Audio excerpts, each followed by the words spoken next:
찬송가 549장 내 주여 뜻대로 행하시옵소서. 찬송가 549장 찬양하심으로 11월 19일 토요 새벽 예배 시작하겠습니다.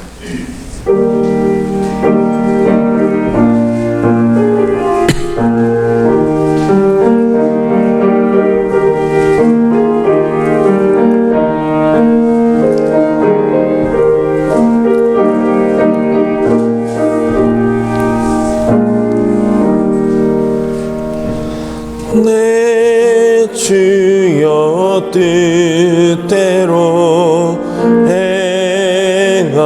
행하시옵소서.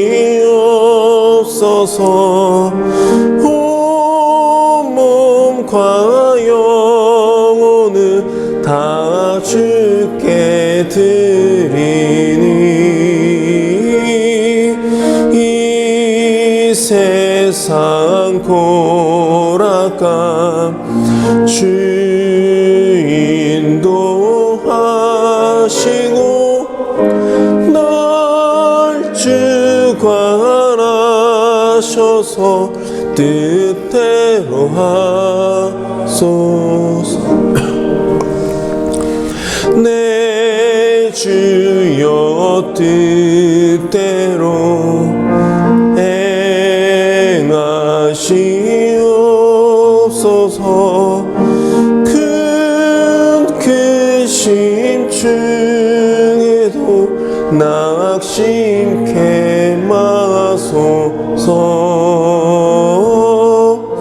주님도 때로는 울기도 하셨네. 날 주관하셔서 뜻대로 하소서. 내 주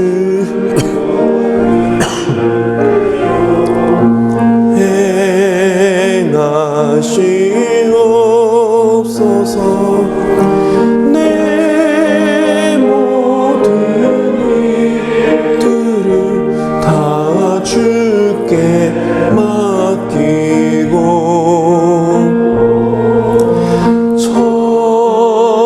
천성 향하여 고요히 가리니 살든지 죽든지 뜻대로 하소서.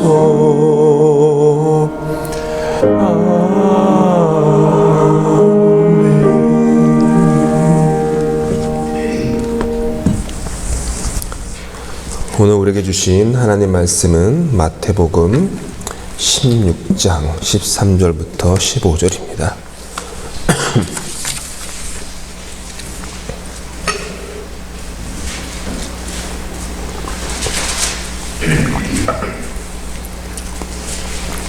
마태복음 16장 13절부터 15절.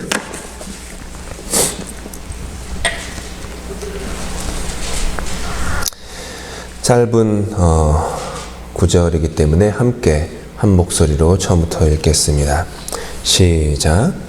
예수께서 빌립보 가이사랴 지방에 이르러 제자들에게 물어 이르시되 사람들이 인자를 누구라 하느냐? 이르되 더러는 세례 요한, 더러는 엘리야, 어떤 이는 예레미야나 선지자 중에 하나라 하나이다.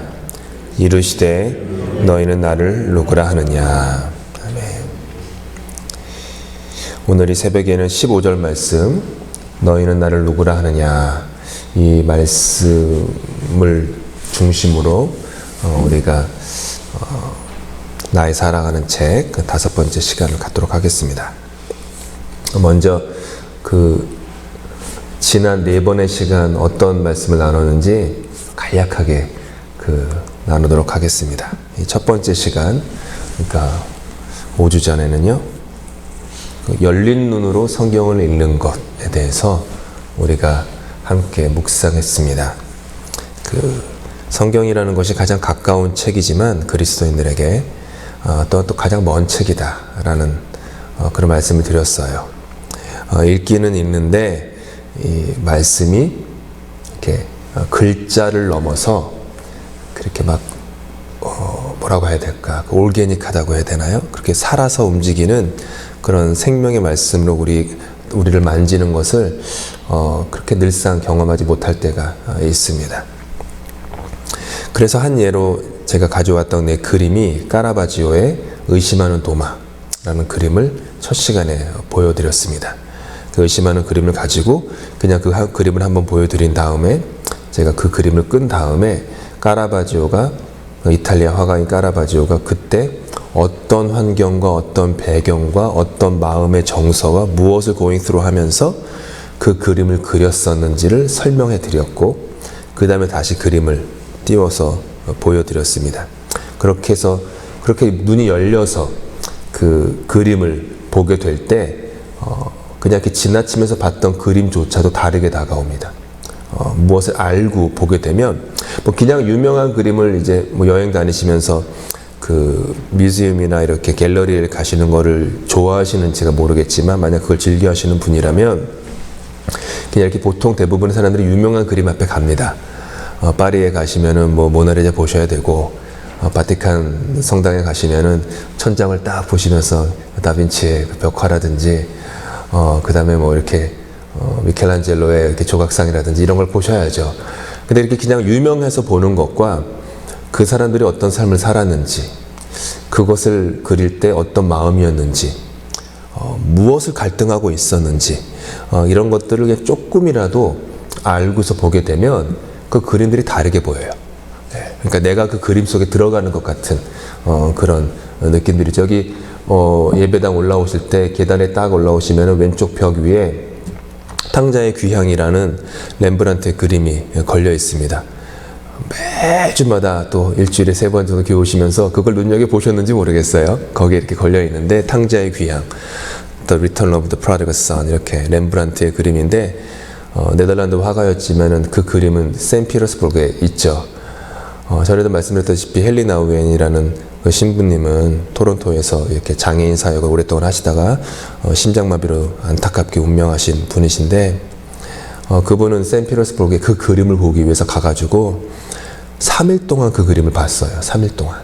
그러면서 경비가 하도 이 신부님이 너무 그 그림 앞에 앉아 있으니까 안 됐는지 정확히 모르겠지만 아마 한국에서 낚시하면은 이렇게 간이 의자 같은 거 있지 않습니까? 이렇게 접이식 의자? 그런 걸 하나 갖다 드렸나 봐요.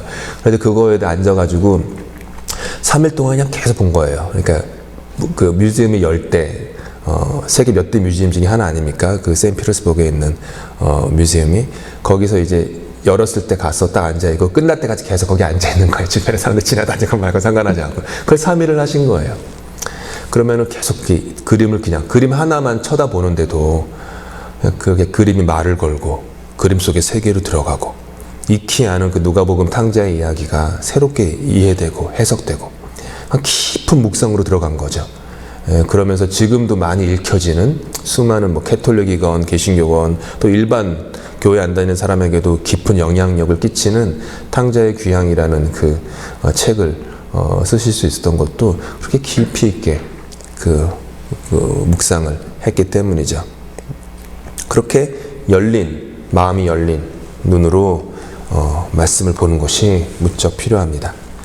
두 번째 시간에는 말씀을 깊은 사랑의 눈으로 응시하는 것에 대해서 배웠습니다. 하나님은 사랑이시다. 우리가 그 예배 때마다 딱 들어오시면 파워포인트에 하나님은 사랑이시라 써 있어요. 매주일마다 보시는 그 첫 화면입니다. 예배 전에. 어떤 생각을 하시면서 그 글자를 보시는지는 모르겠지만 하나님은 사랑이시다 라는 말은 우리에게 주어진 말씀을 하나님이 사랑으로 주셨다라는 뜻이에요. 그리고 그 말씀을 통해서 하나님이 우리를 응시하시는데 그분의 응시는 사랑의 응시다라는 거예요. 그러니까 말씀을 읽으면은 종이 페이지에 하나님이 머무신 게 아니라 종이 페이지 너머에 나를 사랑의 눈으로 바라보시는 하나님의 시선이 그 밑에 있는 거예요. 그럼 내가 말씀을 보면은 그 밑에 있는 하나님의 시선과 나의 시선이 종의 페이지를 뚫고 하나님과 만나는 거예요. 그게 말씀을 읽는 거예요. 사랑의 응시. 하나님이 나를 사랑으로 응시하시니까 나도 사랑으로 하나님의 말씀을 응시하는 거죠. 그러다 보면 말씀 있는 것들이 막 재밌어져요. 막 재밌어지죠. 쓰는 것도 재밌고, 읽는 것도 재밌고, 듣는 것도 재밌고, 그러면서 그 말씀들이 삶을 변화시키는 경험들을 하게 됩니다. 세 번째 시간에는 그 응시함으로 성경을 읽는 구체적인 방법들 몇 가지에 대해서 나눴습니다. 뭐 대단한 방법들은 아니에요. 매우 단순한 것이지만은 놓치기 쉬운 것들이죠. 기도하면서 성경을 읽는다. 기도 따로, 성경 따로가 아니라 기도하면서, 기도와 성경이 하나로 이렇게 합해서 읽는다. 그리고 어떤 마음의 어떤 아젠다를 갖지 않고 빈손으로 성경을 읽는다. 그 다음에 겸손함으로 성경을 읽는다. 내가 늘 알았던 말씀이다라는 자세가 아니라 또 오늘 하나님 나한테 무슨 말씀 하실까? 이런 겸손함으로, 또 기대함으로 말씀을 읽는다. 그 다음에 어떻게 보면 제일 실제적이고 제일 중요한 게 천천히 그리고 반복해서 읽는다라는 거죠. 반복하는 거예요. 몇 번을 계속해서. 처음 읽었을 때는 A라는 단어가 눈에 들어왔는데 두 번 읽으니까 그 A를 둘러싼 B라는 단어가 눈에 들어오고 또 세 번을 읽다 보니까 A와 B를 꾸미는 다른 단어가 그냥 내 마음에 들어오고 그러면 이제 거기 머무는 거죠. 왜 이 단어나 이 구절들이 지금 있는 이 자리에 나의 마음을 이렇게 나의 시선을 붙잡을까? 이런 생각을 하는 거죠. 그러면서 그 말씀의 세계로 들어가는 것이죠. 네 번째 시간에서는 그 주의를 집중하여, 이게 지난주에요. 주의를 집중하여 성경을 읽는 것에 대해서 나눴습니다. 우리 안에서 그 수없이 울리는 이 정신적인 이 휴대폰 소리들이 있어요. 카톡 대부분 카카오톡 하시지만 한번 생각해 그 은유적으로 보면 그냥 늘 상시에 그냥 정신적으로 이렇게 막 그런 카톡 소리가 카톡 울리는 것 같은 그런 세상에 우리가 살고 있는 거죠. 그럴 때 그렇게 정신적인 휴대폰을 끄고 마음을 잠잠히 하는 거죠. 마음을 잠잠히 하는 것은 수천 년 동안 그리스도인들이 해왔던 프랙티스예요. 그러니까 오죽하면 성경에서 너희는 잠잠히 있어. 내가 하나님됨을 알지어다. 심지어 하나님조차도 그걸 우리에게 요구하셨어요. 제발 좀 잠잠히 있어라. 나를 알고 싶니? 그러면 잠잠히 있어라. 소란 떨지 말아라. 요란스럽게 하지 말아라. 정신없이 다니지 말아라. 잠깐 멈춰라. 잠깐 멈춰. 그리고 잠잠히 한번 호흡을 깊게 하고 잠잠히 있어서 내가 너희 삶과 함께하는 것을 한번 느껴라. 이런 하나님의 인비테이션, 초대죠. 그렇게 성경을 읽는 거죠.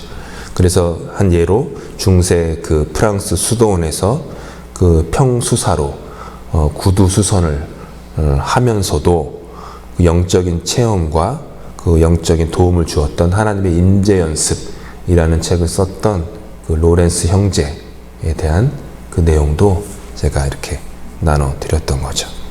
오늘은 다섯 번째 시간으로 상상을 동원해서 성경을 읽는다라는 부분입니다. 상상을 동원해서 성경을 읽는다. 여러분, 성경은요, 기본적으로 이야기책이에요. 여러분이 어떤 뭐 문학 수업이나 뭐 국어 수업 같은 거 들으실 때 뭐 기본적으로 처음에 배우는 그 수업 중에 하나가 장르가 뭐냐? 이걸 보통 배우죠. 시냐, 수필이냐, 서간문이냐, 소설이냐, 소설도 로맨스냐, 추리냐, 뭐 등등등을 배우죠. 성경은 뭘까요? 뭐 문학 장르로 어느 하나로 규정할 수는 없어요. 물론 하나로 규정할 수는 없는데 그 majority 성경의 그 장르를 굳이 얘기하자면 성경의 장르는 이야기예요, 여러분. 이야기, 스토리텔링이에요. 다른 말로 하면 성경은 교리서가 아니라는 말이에요. 율법서가 아니라는 거. 물론 뭐 레위기나 민수기나 이런데 하나님의 규례를 주셨으니까 뭐 해라, 어떻게 성전을 만들고 여기에는 뭘 배치하고 여기에는 뭘 하는데 어떤 물건을 써라, 어디서 뭐 돌고래 가죽을 가고 와가지고 그걸로 해야 된다, 뭐 청옥으로 해야 된다, 뭐 백옥으로 해야 된다, 어떤 백창목으로 해야 된다, 수많은 뭐 규례들이 있어요. 근데 그거는 이제 몇 개, 뭐 특별히 레위기나 뭐 이런 데 있는 그 규례들이고, 창세기부터 계시록까지 대부분의 이야기는요, 성경은요, 이야기예요. 이야기. 그렇죠. 이야기. 이해되시죠? 이야기라는 거. 제 설교를 한 10몇 주 들으셨는데, 저는 기본적으로 제 설교를 이야기식 설교를 하려고 늘 해요. 왜냐면 성경이 이야기이기 때문에 그 이야기 설교를 하려는 편이죠. 어떤 1번, 2번, 3번 거의 그렇게 안 합니다. 그리고 뭐 어떤 교리적인 설교, 웬만하면 안 하려고 하고, 교리가 있어도 그 교리를 이야기로 풀려고 가능하면은, 그러죠. 예화는 아니에요. 제 설교 들어서 아시지만은 제가 그렇게 예화를 또 많이 들지는 않습니다. 그러니까 이야기예요. 예화를 드는 것과 이야기는 다르거든요. 성경은 이야기예요. 이야기.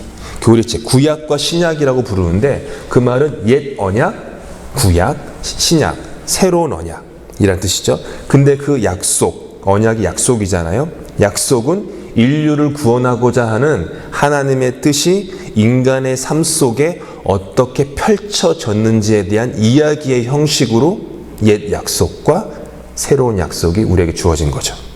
성경이 대부분의 이야기죠. 하나님의 창조의 이야기, 인간이 배신을 한 이야기, 인간과 인간 사이가 갈라지게 된 이야기, 나라들의 흥망성쇠의 이야기, 그 나라들의 흥망성쇠 안에 숨어 있었던 하나님의 그 백그라운드에서 보이지 않게 일하셨던 하나님의 이야기, 인간을 구원하고자 인간이 되신 하나님의 이야기, 그를 죽인 인간들의 이야기, 그분의 부활을 경험한 사람들의 이야기, 그분의 부활을 경험했던 사람들이 겁쟁이에서 용기 있는 사람으로 변화되어서 선교를 하고 교회를 세웠던 이야기, 주님의 교회가 세워진 이야기, 그 다음에 주님이 다시 오셔서 다스린다라는 이야기. 이게 창세기부터 계시록까지 되어진 이야기들이죠.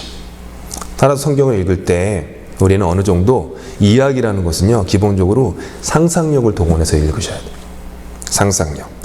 성경을 상상을 동원해서 읽는다라는 말은, 다른 말로 하면 그 성경의 그 이야기 속에 들어가서 그 이야기와 내가 함께 호흡한다라는 거죠. 성경에는요, 그 맥박이 있어요. 펄스가 있어요. 성경에. 하나님의 그 맥박. 그러면 나도 하나님의 그 맥박과 함께 맥박을 하는 거예요. 하나님의 호흡이 있어요. 그럼 하나님의 호흡과 내가 함께 호흡하는 거죠. 내가 나의 삶으로 그 이야기를 살아가는 것. 성경의 이야기에는요, 하나님의 임재가 어떻게 담겼는지를 풀어내는 이야기예요. 그래서 그 성경의 이야기를 내가 그냥 듣고 읽는 게 아니라 성경 이야기를 나도 살아가려고 하고 그 이야기와 호흡한다라고 하면서 하나님의 임재를 경험하게 되는 거죠. 성경의 이야기가 그냥 몇천 년 전에 있었던 그 누군가의 어떤 특정 지역에서 특정 시대에 있었던 이야기로 머무는 게 아니라 그 이야기가 내 안에 들어와서 나의 이야기. 여러분이 좋아하는 찬송 중에 이것이 나의 간증이요, 이것이 나의 찬송일세, 나 사는 동안 끊임없이 구주를 찬송하리로다. 그 이것이 나의 간증이요 라는 말을 했는데, 이 한국어 번역이 이제 간증이라는 단어가 들어가서 좀 이렇게 뭐라고 할까, 좀 이렇게 스케일이 커졌는데, 그 원래 영어는 This is my story예요. 이것이 나의 이야기입니다. 이게 영어 가사. 원래 그 글을 쓴 작사가의 의도예요. This is my story. 이것이 나의 이야기입니다. 그거 고백하는 거예요. 예수를 나의 구주 삼고 성령과 피로써 거듭나니 이 세상에서 내 영혼이 그 찬양, 그게 나의 이야기입니다. 2000년 전에 있었던 이야기만이 아니라 지금 오늘을 살아가는 저의 이야기입니다. 이 고백을 하는 거거든요. 그래서 그 이야기가, 하나님의 그 성경에 있는 이야기가 나의 스토리가 되는 것. 그게 성경을 읽는 거예요. 그렇게 성경을 읽는 게 그렇게 새로운 건 아닙니다. 구엘프에 가면 로열라 하우스라는 곳이 있어요. 가보신 분 혹시 있으신가요? 구엘프에 있는. 여기서 한 1시간 10분 정도 가시면 로열라 하우스라는 그 수양관이 있는데 정말 아름다운 곳이에요. 제가 즐겨 찾지는 못하지만 즐겨 가고 싶은 온타리오의 몇 군데 수양관 중에 하나예요. 하나는 미시사가에 있는 퀸 오브 아파슬이라는 수양관을 제가 참 좋아하고, 그 다음에는 구엘프에 있는 로열 하우스를 좋아하는데, 되게 아름다워요.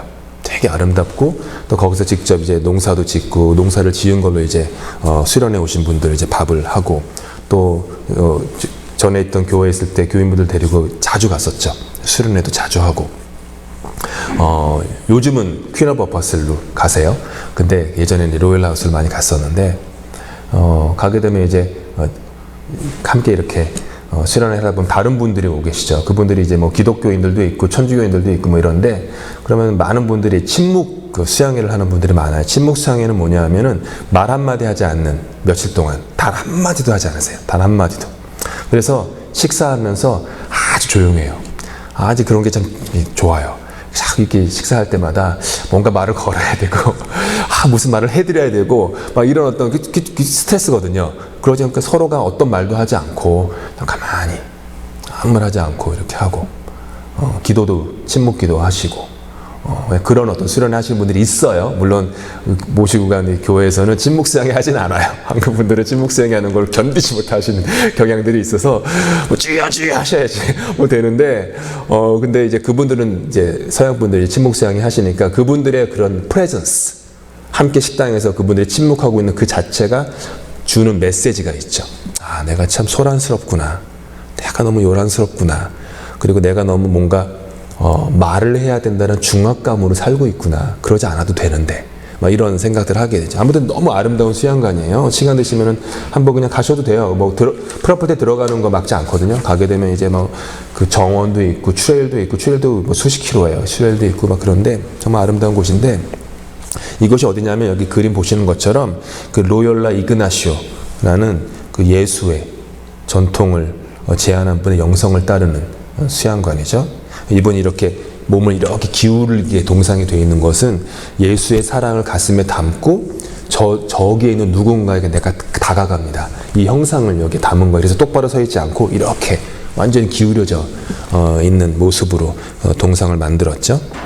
그 로열라라는 분이 이런 어떤 성경 읽기를 구체화했어요. 그래서 뭐 예수의 제수잇 있는 분들은 또 그렇고, 뭐 개신교도 그렇고요. 영성훈련을 받을 때 한 4주 훈련을 받는 경우들이 있어요. 그러면 첫째 주는 어떤 걸 중심으로 하고, 둘째 주는 뭐 셋째 주, 넷째 주 이렇게 그 훈련들이 있거든요. 4주로 만든. 그런 것들을 이제 지금도 하시죠. 지금도 그렇게 하시는데, 이분이 이제 그런 성경 읽기를 구체화하신 분 중에 하나예요. 이분이 청소년 시절에 징집되어 가지고 전쟁에 참전을 하였다가 대포에 발을 맞았어요. 대포에 발을 맞아가지고 이제 집으로 돌아와서 치료를 받는 동안에 성경과 성경의 삶을 따라갔던 그 신앙 선배들의 그 이야기에 깊이 매료가 되었죠.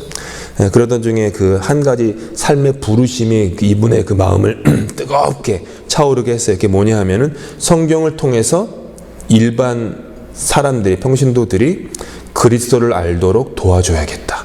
이 사명감으로 갑자기 불타오른 거예요. 그래서 본인이 직접 이렇게 해보고 저렇게 해보고 막 그렇게 하면서 진짜 그 교육 수준과 전혀 상관없이 어느 누구라도 그 하나님을 깊이 체험할 수 있는 성경 읽기를 할 수 있도록 간략화시킨 그 가이드라인을 만들었는데, 그게 이제 영어로는 이제 Spiritual Exercises라는 그걸 하고, 한국어 번역에서는 뭐 천주교에서는 영신수련이라고 얘기하고, 개신교에서는 뭐 영성수련 이렇게 좀 그렇게 번역을 해서 사용을 하죠. Spiritual Exercises 이렇게 얘기해요. 그 성경을 상상을 동원해서 그 성경을, 제가 오늘은 뭐 그거가 어떤 것인지 구체적으로 나눌 시간은 없으니까 나누지는 못하겠지만, 그냥 그 안에 있는 핵심을 지금 우리들의 컨텍스트에, 저와 여러분이 사는 우리 개신교의 컨텍스트에 맞게 설명을 하자면요, 상상을 동원해서 성경을 읽는 거죠. 성경을 읽을 때 먼저 성경의 이야기 속에 담긴 세부 사항들을 눈여겨보는 거예요. 아인슈타인 있잖아요. 아인슈타인도 성경을 읽다가 아인슈타인이 성경을 잘 좋아했어요. 성경을 읽다가 성경 안에 있는 비밀들을 발견하고서 막 탄성을 질렀는데 그분이 지른 탄성이 뭐냐 하면은 하나님은 세부 사항에 계시도다. 이 탄성을 지른 거예요. 과학자다운 고백이에요. 하나님은 세부 디테일에 계시도다. 얼마나 그 디테일에 숨겨진 그 비밀이 놀라웠는지 아인슈타인이 성경을 읽다가 하나님은 디테일에 계시네. 이런 탄성을 질렀던 거죠. 성경을 읽을 때 그 이야기가 나오는 그 장소, 분위기, 시간, 거기에 등장하는 사람들, 그들이 하는 몸짓, 그들이 했던 특정 언어들, 그런 세부 사항들을 눈여겨보는 거예요.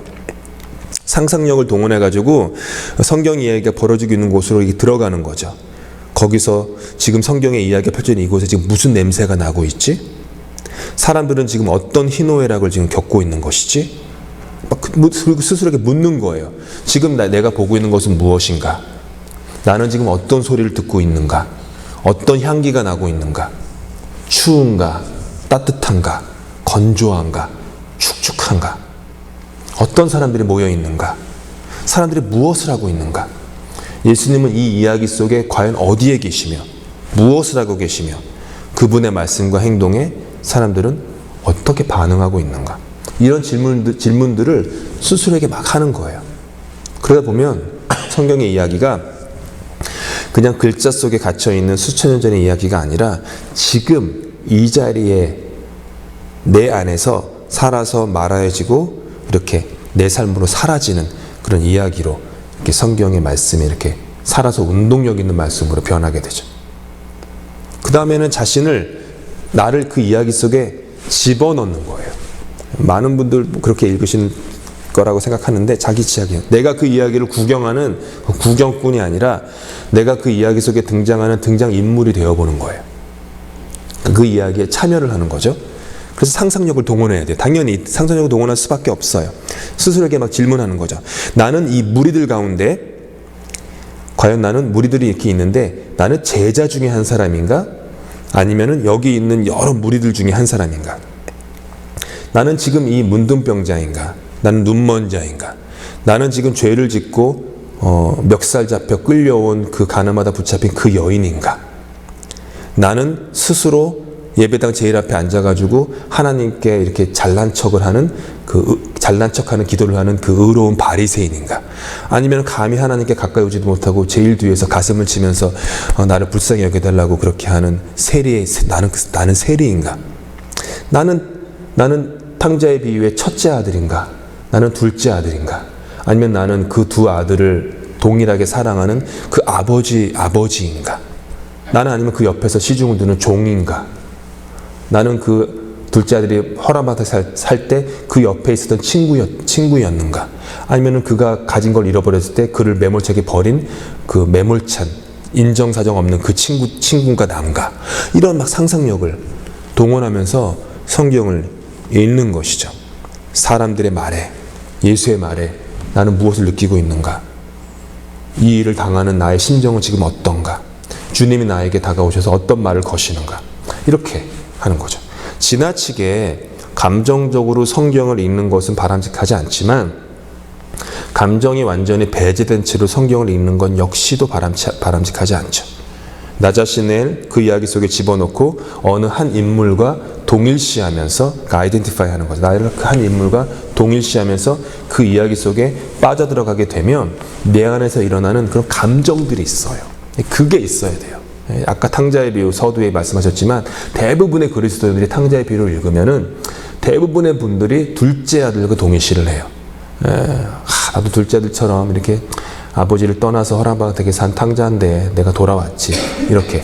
또 그 말씀을 읽고 또 읽다 보면은 내가 첫째 아들인가라는 생각을 해요. 첫째 아들은 어떤 사람이에요? 아버지를 한 번도 떠나지 않은, 즉 모태신앙으로 평생 신앙생활하면서 주일 성수하면서 성실하게 60년, 70년 생활을 했는데 사실은 교회를 한 번도 떠나지 않으면서도 아버지의 품에 안겨본 적이 없었던 첫째 아들 같은 나의 모습이 있구나. 나도 탕자구나.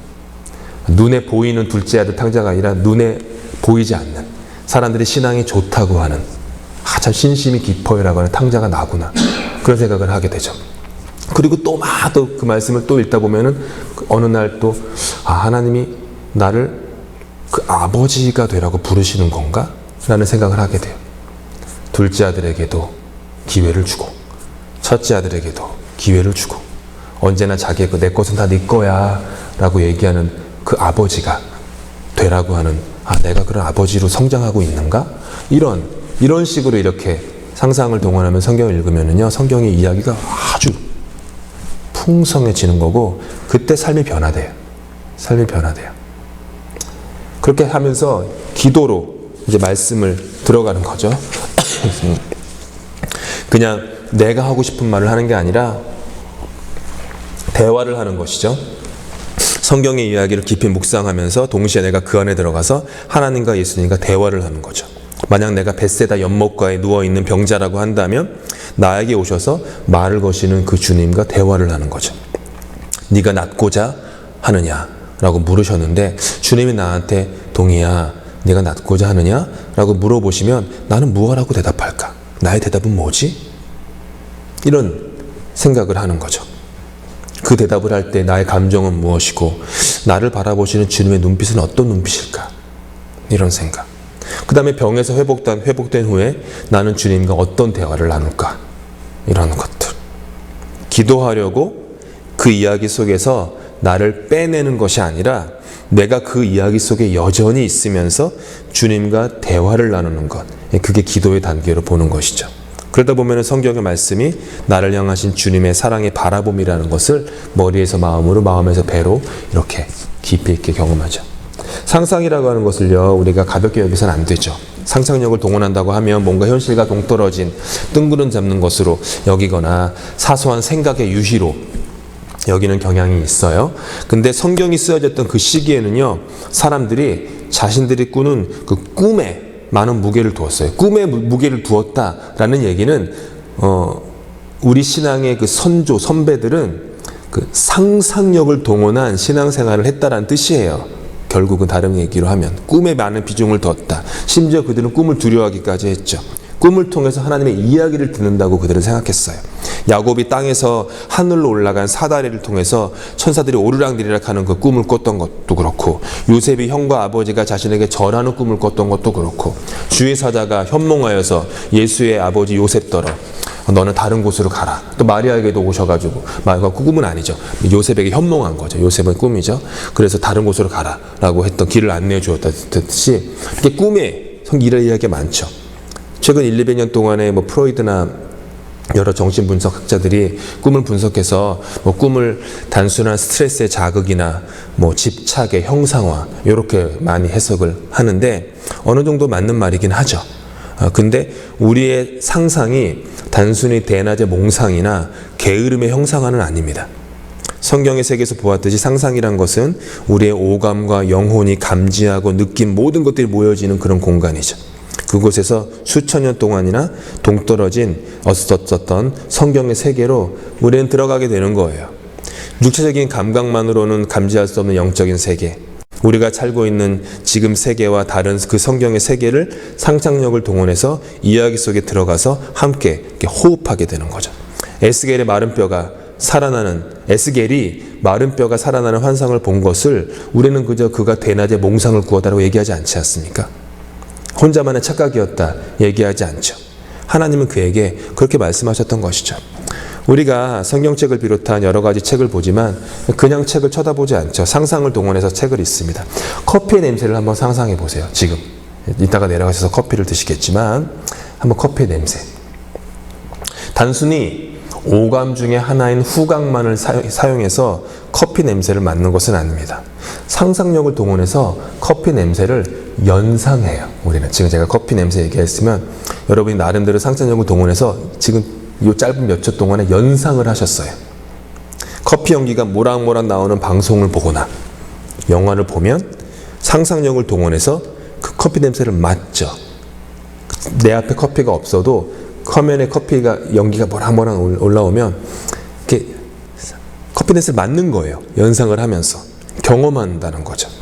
에스겔을 비롯한 예언자들이 보았던 환상에 대해서 우리는 그저 그것을 그냥 단순히 상상만 하는 것이 아니라 그것을 우리도 경험하는 거죠. 보는 거죠. 그 영적인 하나님의 세계를 경험하고 숨겨진 하나님의 마음과 의도를 경험하고 그리고 그것을 이렇게 내 삶에 하나씩 채워나가죠.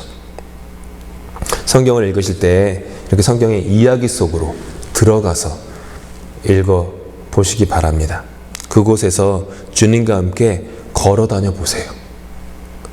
이야기가 풍부한 말씀을 고르는 것도 특별히 도움이 돼요. 뭐 대부분 그렇지만 특별히 이야기가 풍부한 성경은 뭐 복음서라든지 뭐 창세기라든지 출애굽기라든지 그다음에 사도행전이라든지 그다음에 상상력이 특별히 더 많이 있는 성경은 예언서들이겠죠.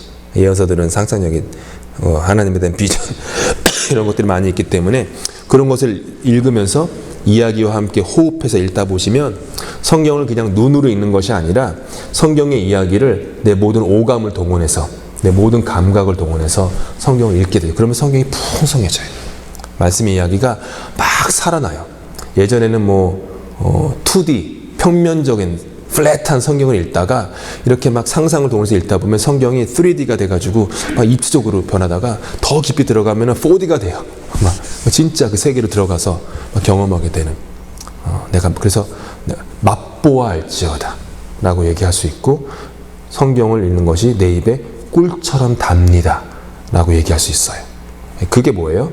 진짜 상상력을 동원해서 성경을 진짜 맛본 거예요. 꿀처럼 단 성경의 말씀을 직접 이렇게 경험하게 되는 거죠.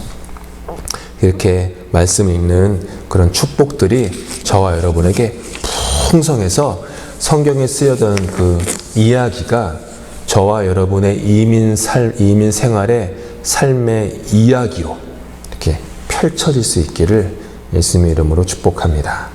함께 기도하고 기도 후에 주님께서 가르친 기도로 예배 마치겠습니다. 기도하겠습니다. 하나님 감사합니다. 우리에게 주신 말씀 감사합니다. 이 말씀에 담긴 이야기 속에 주님 우리를 초청하여 주시니 감사합니다.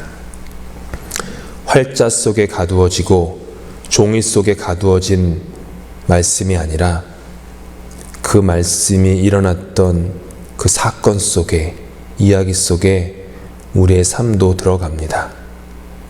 주님, 그렇게 삶의 주님의 이야기 속에 들어가서 성경의 이야기가 우리의 이야기가 되도록 은혜 베풀어 주시옵소서.